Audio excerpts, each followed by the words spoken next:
இன்னைக்கு நம்ம ஐபா ஹஜ் அண்ட் உம்ரா சர்வீசஸ்ல மக்காவை சுத்தி இருக்கிற ஹுதைபியா ஜியாரத்தை பத்தி தான் பார்க்க போறோம். உடன்படிக்கை ஏற்பட்ட இடத்துக்கு பேர்.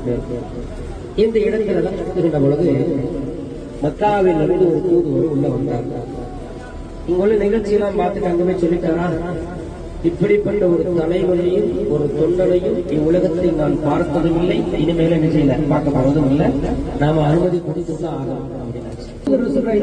எழுதுறீங்க அதை அழிங்க, அழிச்சிட்டு முகமது ரசூலுல்லாவை அழிச்சிட்டு முகமது இப்னு அப்துல்லாவுடைய மகன் முகமது எப்படி இருக்கிறான்னு நபிகள் நாயகம் ஸல்லல்லாஹு அலைஹி வஸல்லம் அவர்கள் அலி ரலியல்லாஹு லா இலாஹ இல்லல்லாஹ் முகமது ரசூலுல்லாஹ் எழுதினோம்ல, அதை அழிச்சிட்டு முகமது இப்னு அப்துல்லாஹ்னு எழுதுங்கன்னு சொன்ன பொழுது இதே இடத்தில் நபிகள் நாயகம் ஸல்லல்லாஹு அலைஹி வஸல்லம் அவர்கள் 1400 சஹாபாக்களுக்கு மத்தியில இந்த தகவலை சொல்கிறார்கள்.